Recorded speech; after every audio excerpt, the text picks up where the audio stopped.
When you encounter a baby with a musculoskeletal abnormality, the timing of the insult tells you everything about what you are seeing. Think of embryological development as having two distinct windows, each producing different types of problems. During the first trimester, we're dealing with the embryonic period where organs are actively forming. Any disruption here creates true malformations, missing bones, extra digits, or structural abnormalities that fundamentally alter normal anatomy. After week 12, we enter the fetal period where growth and refinement occur. Problems during this time typically cause deformations. Think clubfoot from oligohydramnios or positional abnormalities from crowding. The baby's bones and muscles are already formed, but external forces shape them differently. This distinction matters clinically because it helps predict associated anomalies, guides your assessment, and influences family counseling about recurrence risks. The embryonic period spans weeks 1 through 12, while the fetal period covers weeks 13 through 40. This timing is clinically significant because the embryonic period is when we see the most severe malformations. During these first 12 weeks, every major organ system is forming simultaneously. A teratogenic exposure or genetic disruption during week 6 affects completely different structures than the same insult at week 10. In the NICU, when you see a baby with multiple congenital anomalies, you're often looking at an embryonic period disruption. Conversely, isolated deformations like torticollis or positional plagiocephaly typically result from fetal period influences, usually mechanical forces acting on already formed structures. Understanding this timeline helps you anticipate which babies need comprehensive workups versus those requiring targeted interventions. Week 3 marks the beginning of musculoskeletal development with formation of 3 critical structures. The notochord establishes the central axis. Think of it as the blueprint for spinal development. Neural crests develop along the dorsal aspect, eventually contributing to peripheral innervation and some skeletal elements. Meanwhile, paraxial mesodermal tissue appears, which will form the bulk of our musculoskeletal system. This foundation explains why certain anomalies cluster together. A disruption during this critical week can affect spinal formation, neural development, and muscle formation simultaneously. That's why you might see a baby with spina bifida who also has muscle weakness and orthopedic abnormalities. All these systems were developing from the same fundamental structures during week 3. The timing creates the pattern of abnormalities you observe clinically. Mesoderm serves as the primary source for most musculoskeletal structures. Bones, muscles, tendons, and ligaments all derive from this layer. However, neural crest cells contribute significantly to skeletal elements, particularly in the head and neck region, and provide the innervation that makes movement possible. Both tissue sources must develop properly for a functional musculoskeletal system. This dual origin explains certain clinical patterns. Neural crest disruptions can cause craniofacial abnormalities with associated skeletal defects, while pure mesodermal problems might present as isolated limb malformations. Development begins around weeks 3 to 4, which is why early first trimester exposures can have such profound effects. When you see a baby with both skeletal abnormalities and neurological issues, consider that both systems were developing from closely related embryonic sources during this critical time frame. Somites are paired blocks of paraxial mesoderm that appear in a precise sequence, ultimately forming 44 pairs total. Think of them as building blocks arranged along the embryonic axis. 4 occipital, 8 cervical, 12 thoracic, 5 lumbar, 5 sacral, and 8 to 10 coccygeal somites. Each somite gives rise to skeletal tissues, muscles, and dermal elements in its corresponding body segment. This segmental organization determines the anatomy you see at birth. The cervical somites form neck vertebrae and associated muscles, while thoracic somites create the rib cage and intercostal muscles. When you encounter a baby with congenital scoliosis, or hemivertebrae, you're seeing the result of abnormal somite development. The segmental pattern also explains why certain muscle groups and skin innervation follow predictable patterns. They all originated from the same embryonic somite during early development. Limb development follows a predictable timeline that's clinically relevant when assessing congenital abnormalities. Week 4 brings the appearance of limb buds, followed by hand plate formation in week 5. Week 6 is particularly active. Digital rays appear and chondrification begins, laying the foundation for future bones. By week 7, notches develop between digit rays, and by week 8, separate digits are fully formed. This sequence explains specific patterns you see in the NICU. Syndactyly results from incomplete separation during week 7, while polydactyly reflects abnormal digital ray formation in week 6. Limb reduction defects often correlate with disruptions during the limb bud stage in week 4. The progression from bud to plate to rays to separate digits creates a developmental hierarchy. Problems earlier in the sequence affect more structures, while later disruptions cause more localized abnormalities. Upper limbs develop slightly ahead of lower limbs, but the most clinically significant difference lies in their rotation patterns. Upper limbs rotate laterally 90 degrees, while lower limbs rotate medially 90 degrees. This rotation explains why thumbs point outward and big toes point inward in normal anatomy. Understanding these rotation patterns helps you recognize abnormal positioning at birth. A baby with radial dysplasia might have altered thumb positioning that becomes more apparent when you understand normal rotation. Similarly, lower limb rotation abnormalities can affect hip development and walking patterns later. The timing difference between upper and lower limbs also means that teratogenic exposures might affect one set of limbs more severely than the other, depending on when the insult occurred during the critical development window. Spinal column development begins in week 4, when somites start differentiating into specialized components. The ventral portion, called sclerotome, forms vertebral bodies, while the dorsal sclerotome creates neural arches. This process requires precise coordination between multiple developmental signals and cellular migrations. Failure at any stage produces the congenital spinal anomalies you encounter in the NICU. Incomplete neural arc formation leads to spina bifida, while vertebral body abnormalities cause hemivertebrae or butterfly vertebrae. The timing of the disruption determines severity. Early problems affect multiple vertebrae, while later issues might be isolated to single segments. When you see a baby with spinal dysraphism, you're observing the result of disrupted sclerotum development during this critical 4th week of embryonic life. The Swanson Classification provides a systematic framework for categorizing congenital limb malformations based on the specific embryologic failure that occurred. Rather than simply describing what you see, this system helps you understand why the abnormality developed, which guides both diagnosis and treatment planning. The classification organizes all congenital limb differences into 7 distinct categories, each representing a different type of developmental error. This approach proves invaluable in clinical practice because it moves beyond surface-level descriptions. When you encounter a baby with a limb malformation, the Swanson system helps you determine whether you're seeing arrested development, failed separation, duplication, or another specific pattern. This understanding influences surgical timing, predicts functional outcomes, and helps identify associated anomalies that might require screening. The classification also provides a common language for communication with orthopedic colleagues and families. The Swanson Classification is a system used to categorize congenital hand anomalies based on their underlying embryologic cause. This slide focuses on categories 1 through 3. Category 1 is called failure of formation. This occurs when part of the limb fails to develop properly, often due to arrested development during early embryogenesis. An example is the cleft hand seen here, where central digits are missing or underdeveloped. Category 2 involves a failure of differentiation or separation. In this case, the limb forms, but parts that should separate, like fingers, remain fused. The most recognizable example is syndactyly or webbed fingers. Category 3 is duplication, where structures that should appear once are duplicated. The classic example is polydactyly, or the presence of extra digits. Each of these categories reflects a distinct error in the complex embryologic process that forms the limbs. Understanding these categories helps guide both diagnosis and treatment planning. Categories 4 and 5 represent growth abnormalities rather than structural malformations.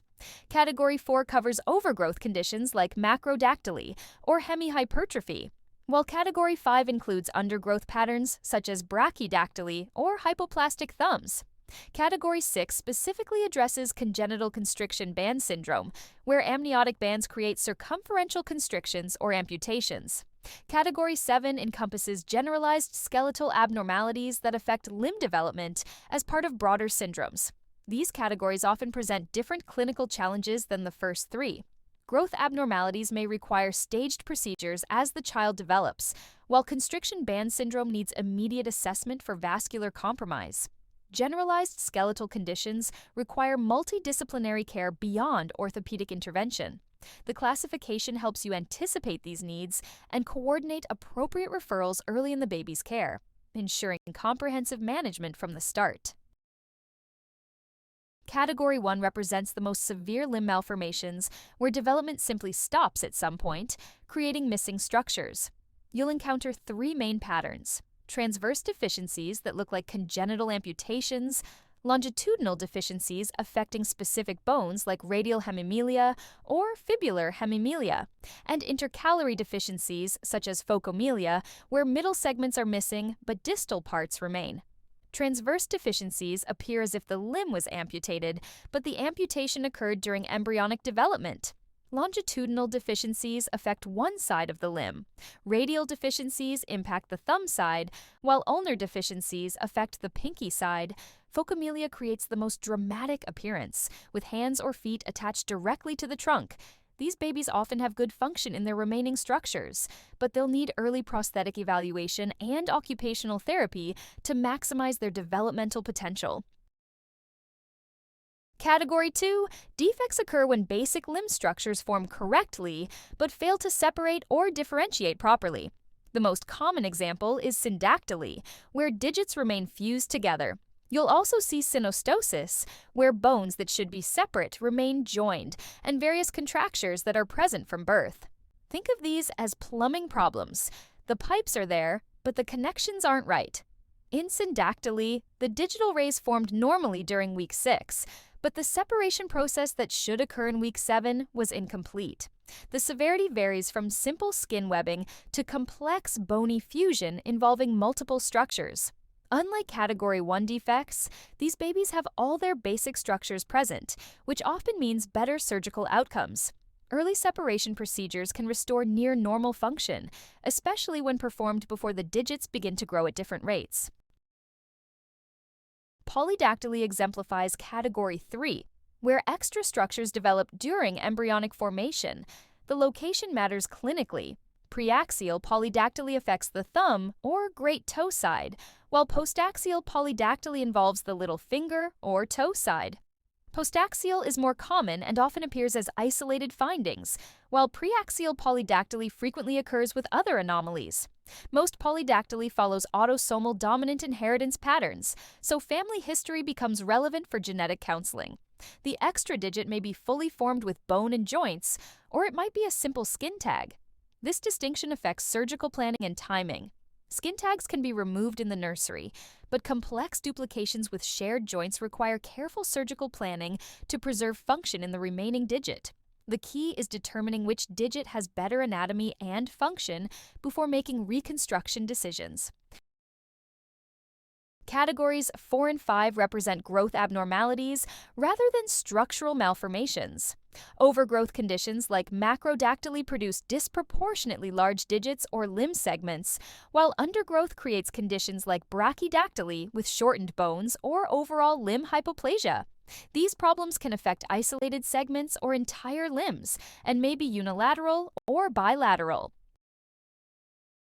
Amniotic Band Syndrome represents one of the most mechanically understandable yet tragically random causes of congenital abnormalities.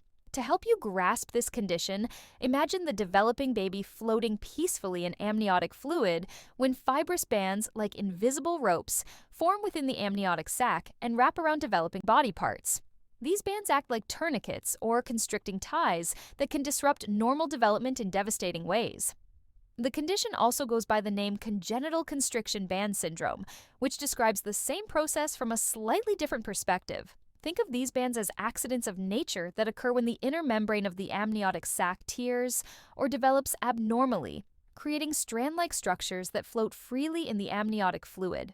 As the baby moves and grows, these bands can wrap around limbs, digits, or even the face and trunk. Understanding what these bands can cause helps you recognize the condition when you encounter it. The bands can create simple constrictions that look like tight rings around limbs, complete amputations where the band cuts through developing tissue entirely, or even syndactyly when bands wrap around multiple digits simultaneously. The severity depends entirely on timing and location. Early band formation tends to cause more severe problems, while the location determines which body parts are affected. What makes this condition particularly challenging for families is its completely random nature. Unlike genetic conditions that follow predictable inheritance patterns, amniotic band syndrome occurs sporadically with no increased risk for future pregnancies and no preventable causes. Amniotic band syndrome represents one of the most mechanically understandable yet tragically random causes of congenital abnormalities. To help you grasp this condition, imagine the developing baby floating peacefully in amniotic fluid when fibrous bands, like invisible ropes, form within the amniotic sac and wrap around developing body parts. These bands act like tourniquets or constricting ties that can disrupt normal development in devastating ways. The condition also goes by the name congenital constriction band syndrome, which describes the same process from a slightly different perspective. Think of these bands as accidents of nature that occur when the inner membrane of the amniotic sac tears or develops abnormally, creating strand-like structures that float freely in the amniotic fluid. As the baby moves and grows, these bands can wrap around limbs, digits, or even the face and trunk. Understanding what these bands can cause helps you recognize the condition when you encounter it. The bands can create simple constrictions that look like tight rings around limbs, complete amputations where the band cuts through developing tissue entirely, or even syndactyly when bands wrap around multiple digits simultaneously. The severity depends entirely on timing and location. Early band formation tends to cause more severe problems, while the location determines which body parts are affected. What makes this condition particularly challenging for families is its completely random nature. Unlike genetic conditions that follow predictable inheritance patterns, amniotic band syndrome occurs sporadically with no increased risk for future pregnancies and no preventable causes. Managing amniotic band syndrome requires immediate assessment for life-threatening complications, while planning comprehensive reconstruction for the complex deformities these bands can create. Think of your initial evaluation as a triage process, where you must quickly identify which problems need urgent intervention and which can be addressed through planned, staged procedures. Early plastic surgery consultation becomes essential because these complex deformities require specialized expertise to achieve optimal functional and cosmetic outcomes. The plastic surgeon needs to evaluate the entire pattern of involvement to develop a comprehensive reconstruction plan that addresses the most critical functional needs first, while considering how each procedure will affect subsequent interventions. The most urgent priority involves identifying constricting bands that are compromising circulation. When you see deep constrictions with distal edema, color changes, or signs of vascular compromise, these bands require immediate surgical release to prevent tissue death. Think of these situations as medical emergencies where delay can result in loss of the affected body part. For complex deformities, stage procedures become necessary because attempting to correct everything simultaneously often leads to complications and suboptimal results. The surgeon must prioritize which problems to address first, allowing tissues to heal between procedures while working toward the ultimate goal of maximizing function and appearance. Z-plasty techniques prove particularly valuable for band release because they break up the linear scar pattern and provide better functional and cosmetic outcomes than simple linear incisions. These techniques redistribute the tension created by the constricting bands and help prevent recurrence of the constriction. Throughout the treatment process, monitoring for compartment syndrome becomes crucial because releasing tight bands can sometimes cause reperfusion swelling that creates new circulation problems requiring additional intervention. Category 7 encompasses systemic conditions that affect limb development as part of broader skeletal abnormalities. Unlike the previous categories that typically cause isolated limb defects, these conditions involve multiple limbs and often the entire skeleton. Common examples include skeletal dysplasias like achondroplasia and osteogenesis imperfecta, chromosomal abnormalities such as trisomy 21, and metabolic disorders that affect bone formation. The clinical distinction matters because these babies require comprehensive, multidisciplinary care rather than isolated orthopedic intervention. A baby with achondroplasia needs monitoring for spinal stenosis and hydrocephalus, while osteogenesis imperfecta requires fracture prevention strategies and bone density management. The limb abnormalities you observe are often secondary manifestations of the underlying systemic condition. Recognition of the generalized nature helps you anticipate associated problems and coordinate appropriate subspecialty referrals early in the baby's care. Fetal period deformations result from mechanical forces acting on normally formed structures during the second and third trimesters. Common contributing factors include oligohydramnios, multiple gestation, and uterine abnormalities that create crowding or abnormal positioning. These deformations are fundamentally different from embryonic malformations because the underlying anatomy developed normally. The clinical significance lies in their generally better prognosis. While embryonic malformations represent missing or abnormal structures that require surgical reconstruction, fetal deformations often improve with positioning, physical therapy, or minimal intervention. A baby with positional clubfoot from oligohydramnios typically responds well to serial casting, while a baby with congenital vertical talus requires surgical correction.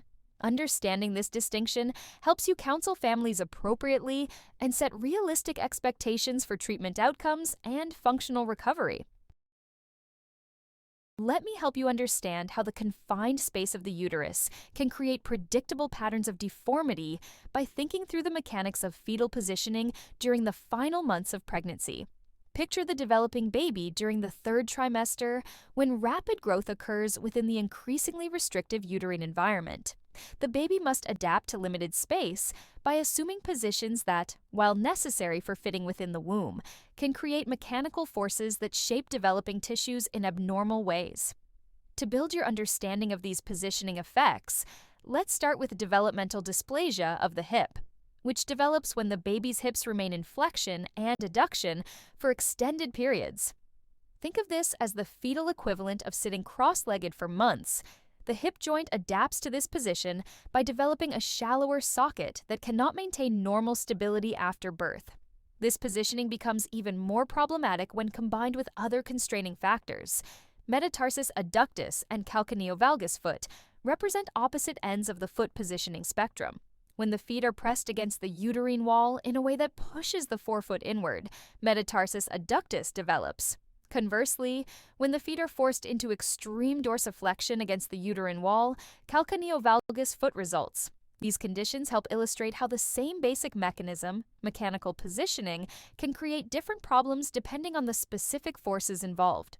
Torticollis develops when the baby's head remains tilted to one side for extended periods, creating contracture of the neck muscles. Plagiocephaly results from consistent pressure on one side of the skull during the period when the bones remain soft and moldable. Finally, tibial torsion occurs when the lower legs assume rotational positions that become fixed during bone development. Understanding these positioning effects helps you recognize that what appears concerning to families often represents mechanical problems with excellent potential for improvement. Now that we understand how positioning creates deformations, let me walk you through the risk factors that make these problems more likely to occur, helping you develop the clinical thinking needed to anticipate which babies might be affected. Think of these risk factors as creating a perfect storm of mechanical forces that overwhelm the baby's ability to maintain normal positioning during critical developmental periods. Let's begin with primigravida mothers, where the term describes first-time pregnancies. Picture how a new pair of jeans fits much more snugly than the same jeans after they've been worn and stretched multiple times. The primigravida uterus behaves similarly. It hasn't been stretched by previous pregnancies, creating a tighter environment that restricts fetal movement and increases the likelihood of positioning problems. This mechanical constraint becomes more significant as the baby grows larger during the third trimester. Oligohydramnios, meaning decreased amniotic fluid, removes the protective cushioning that normally allows free fetal movement. To understand this concept, imagine trying to move freely in a swimming pool versus trying to move in a shallow puddle. The amniotic fluid normally acts like the deep water, providing buoyancy and space for movement. When this fluid is reduced, the baby becomes more susceptible to compression forces and positioning constraints. Multiple gestation creates obvious space limitations where two or more babies must share the same uterine space. Think of this as the difference between one person sleeping comfortably in a bed versus two people trying to share the same space. Positioning compromises become inevitable. Large fetus size creates similar space constraints even in singleton pregnancies, where the baby simply outgrows the available space. Breech positioning deserves special attention because it specifically increases the risk of hip dysplasia. When the baby's hips remain flexed and adducted in the breech position, this creates the exact mechanical forces that predispose to hip socket underdevelopment.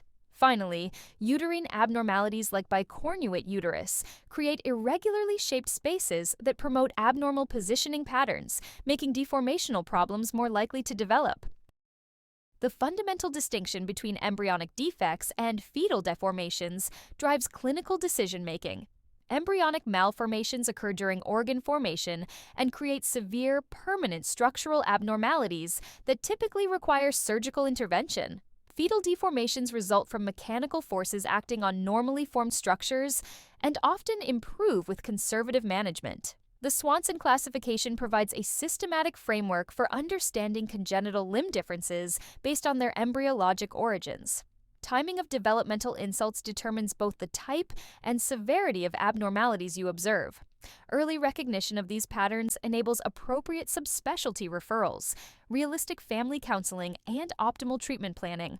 Whether you're managing a Category 1 formation failure that needs prosthetic evaluation or a positional deformity that responds to physical therapy, understanding the underlying developmental biology guides your clinical approach and improves outcomes.